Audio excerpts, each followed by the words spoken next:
कहते हैं भगवान शंकर की पवित्र कथा महाराज कहती है कि 5 जगह से अशांति हमारे घर में प्रवेश करती है। 5 जगह से अशांति हमारे घर में आती है महाराज। 5 जगह से अशांति हमारे घर में प्रवेश करती है और 5 ही जगह से वो अशांति धीरे धीरे हमारे मन, हमारे व्यवहार, हमारे विचार में जगह बना लेती है। पहला स्रोत बताया संसार से, दूसरा संपत्ति से, तीसरा संबंधों से, चौथा स्वास्थ्य से और 5वां संतान से। इन 5 द्वारों से ही अशांति हमारे जीवन में, हमारे घर में, हमारे मन में प्रवेश करती है महाराज। शिव महापुराण, स्कंद पुराण दोनों कहते हैं कि जो व्यक्ति संसार के सुख में डूब गया उसे शांति नहीं मिल सकती। संसार का सुख क्षणिक है, छलावा है, मृग तृष्णा है। महाराज आप सोचते हैं मैं सबके साथ रहूंगा, सबको खुश रखूंगा, सबकी सेवा करूंगा तो मुझे शांति मिलेगी, पर नहीं, स्कंद पुराण कहता है हो ही नहीं सकता। संसार के लोगों के लिए आप जान भी दे दो, अपनी संपत्ति भी लुटा दो, उन्हें रत्न मणि मोती दे दो, फिर भी वो कहेंगे ही कुछ। संसार कहे बिना रह नहीं सकता महाराज। आपने देखा होगा कोई व्यक्ति अपने घर में शादी करता है, करोड़ों खर्च करता है, सबको बुलाता है, सबका स्वागत करता है, फिर भी कुछ लोग कहते हैं हराम का आ रहा होगा तभी लुटा रहा है। यही संसार का स्वभाव है महाराज। आप संसार को जितना भी सुख दे दीजिए, जितना भी सम्मान दे दीजिए, संसार फिर भी अशांति ही देगा।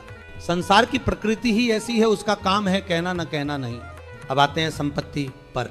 शिव महापुराण कहता है संपत्ति सुख नहीं देती महाराज। संपत्ति वैभव दे सकती है पर शांति नहीं। जिसके पास कुछ नहीं वो सड़क किनारे टाट बिछा के चैन से सोता है। जिसके पास सब कुछ है, बंगला, गद्दा, एसी, नौकर, चाकर, वो करवटें बदलता रह जाता, नींद नहीं आती। महाराज कितनी सुंदर बात कही गई है। जो व्यक्ति भोलेनाथ की कथा सुनने जाता है उसकी गाड़ी 1 किलोमीटर पहले रुकवा दी जाती है। क्यों? ताकि वो पैदल चले। क्योंकि भगवान शिव कहते हैं मैं तुझे स्वस्थ रखने आया हूं, पैदल चलना ही स्वास्थ्य का रहस्य है। देखिए महाराज कितना अद्भुत योग है। कथा में जाने के पहले ही शिव तुम्हारे स्वास्थ्य की व्यवस्था कर देते हैं। अब तीसरा स्रोत संबंध। संबंध भी हमें शांति नहीं देते महाराज।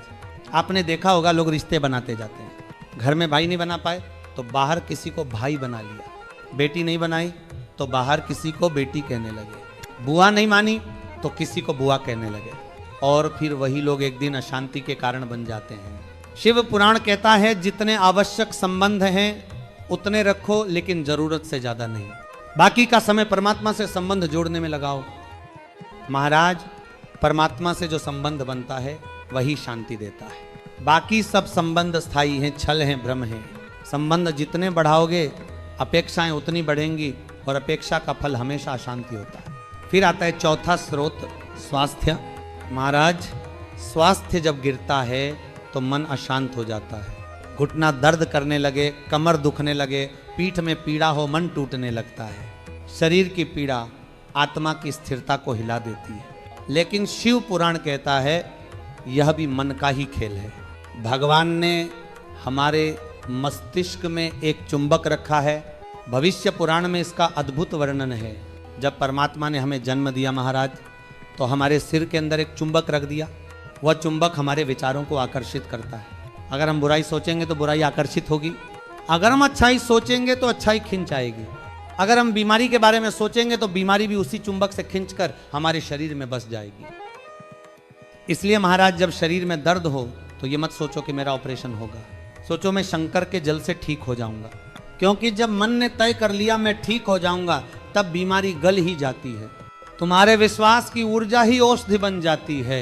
डॉक्टर भी शिव का रूप है, उस पर भरोसा रखो, लेकिन भय मत पालो। भय ही बीमारी को जन्म देता है। अब आते हैं 5वें स्रोत पर, संतान।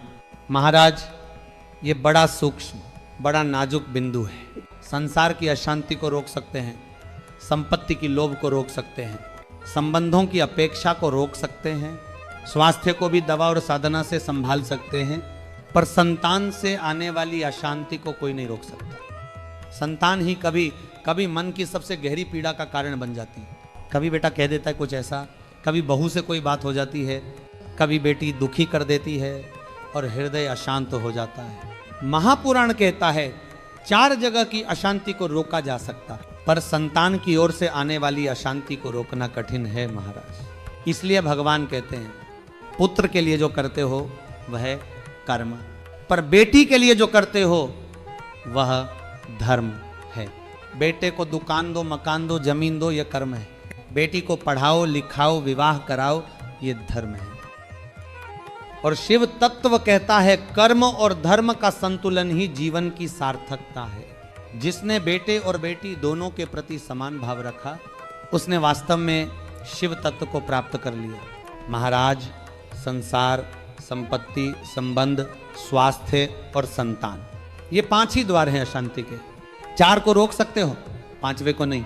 और जब 5 दिशाओं से अशांति आ रही हो तो महापुराण कहता है कार्तिक मास में देव दीपावली के 5 दिन स्मरण करो, क्योंकि यही 5 दिन पंचवी गण कहलाते हैं और यही 5 दिन 5 अशांतियों के समाधान के प्रतीक हैं। देव दीपावली का दीप जब जलाओगे तो उस दीप में 5 बातों का स्मरण करना। पहला दीप संसार की अशांति को दूर करे, दूसरा संपत्ति की आसक्ति को, तीसरा संबंधों की उलझन को, चौथा स्वास्थ्य की चिंता को और 5वां संतान की पीड़ा को। जब ये 5 दीप एक साथ जलेंगे महाराज, तो आपके भीतर जो शिव तत्व है वो प्रकट होगा। आपके जीवन में शांति उतर आएगी, आपके घर में मंगल प्रवाहित होगा और आपके हृदय में सदैव यही गूंजेगा, शिवोहम शिवोहम। हर अशांति का अंत शिव के चरणों में है, हर क्लेश का समाधान केवल भक्ति में है। जो संसार में खो गया वो खो गया,